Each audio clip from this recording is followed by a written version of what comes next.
చంద్రబాబు గారి పాపాలు నిజంగా ఒక్కొక్కటిగా కూడా బయటకు వస్తూ ఉన్న నేపథ్యంలో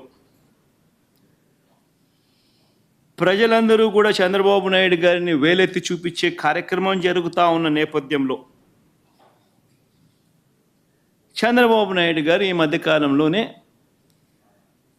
లడ్డూ టాపిక్లో చంద్రబాబు గారు ఎప్పుడైతే ఈ మాదిరిగా చంద్రబాబు నాయుడు గారు ప్రజలు చంద్రబాబు నాయుడు గారు చేసిన తప్పును ఎప్పుడైతే తప్పులు పట్టడం మొదలుపెట్టారో, ప్రజలకు ఎప్పుడైతే వాస్తవాలు తెలియడం మొదలెట్టాయో, అప్పుడు ఈ పెద్ద మనిషి ఏం చేస్తాడు? టాపిక్ డైవర్ట్ చేయడం చేస్తూ ఏమంటాడు? టాపిక్ డైవర్ట్ చేయడం కోసం ఏమంటాడు? డిక్లరేషన్ సర్టిఫికేట్ అంటే ఇప్పుడు నిజంగా ఆశ్చర్యం కాదా? జగన్ ఏమన్నా కొత్తనా? రాజశేఖర రెడ్డి గారు ఏమన్నా కొత్తనా? నా మతం ఏమిటని తెలీదా ఎవరికైనా ఆంధ్ర రాష్ట్రంలో కానీ దేశంలో కానీ? నా కులం ఏమిటి అని చెప్పి ఎవరికి తెలీదా రాష్ట్రంలో కానీ దేశంలో కానీ?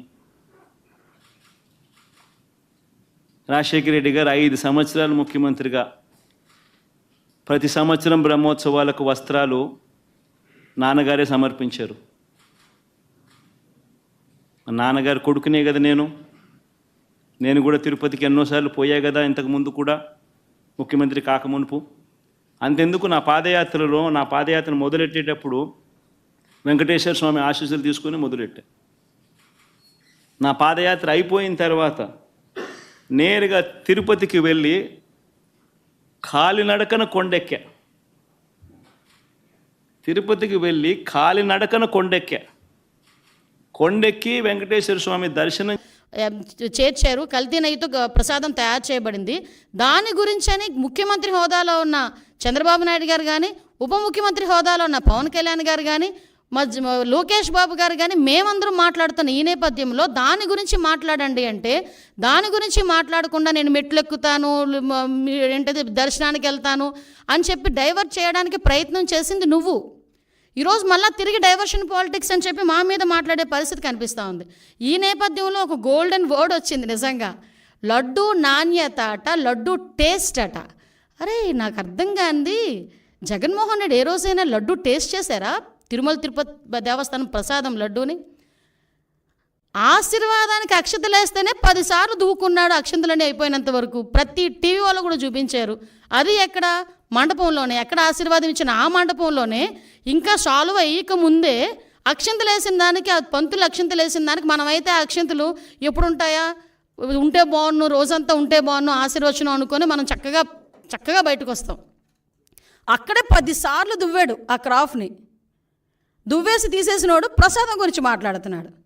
తప్పిసారి ఎవరైనా ప్రసాదం ఇస్తే టిష్యూ పేపర్లో చుట్టూ పక్కకు పెట్టే వీళ్ళు లడ్డు నాణ్యత గురించి, టేస్ట్ గురించి ఈయన చెప్పడం, మేం వినడం, అది మా దౌర్భాగ్యం. ఇటువంటి పరిస్థితుల్లోని మాట్లాడి ఈయన లడ్డు టేస్ట్ గురించి, అరే ఈ లడ్డు టేస్ట్ ఎక్కడ మనకి ప్రాబ్లం వచ్చింది అని చెప్పి ఆ రోజే జూన్ నెలలోని 12, 20, 25 తారీఖులు, జూన్ 4న వచ్చిన లారీల్లో 4 సంబంధించి నెయ్యి ట్యాంకర్లని ముందు యూజ్ చేశారు. ఆ ముందు యూజ్ చేసిన నెయ్యి ట్యాంకర్లలోని ఆ నెయ్యి ప్రాబ్లంగా ఉందని ప్రతి భక్తుల దగ్గర నుంచి ఫిర్యాదులు అందిన తర్వాత మిగతా 4 ట్యాంకర్లకి మేము టెస్టులు చేపిస్తే ఆ టెస్టులు ఎన్డీడీబీ రిపోర్టుల ప్రకారం అందులోని కల్తీ జరిగింది, జంతువుల కొవ్వు కలిసింది అని చాలా క్లియర్గా దానిలో మెన్షన్ చేస్తే, దాని గురించి అని చెప్పి మాట్లాడరా అంటే దాని గురించి మాట్లాడకుండా ఎన్డీడీబీ రిపోర్ట్లో డిస్క్లైమర్ గురించి మాట్లాడతారు. అక్కడే అతగాడి తెలివితేటలు బుర్రలోంచి మోకాల్లోకి వచ్చేసాయని సంగతి అర్థమవుతుంది.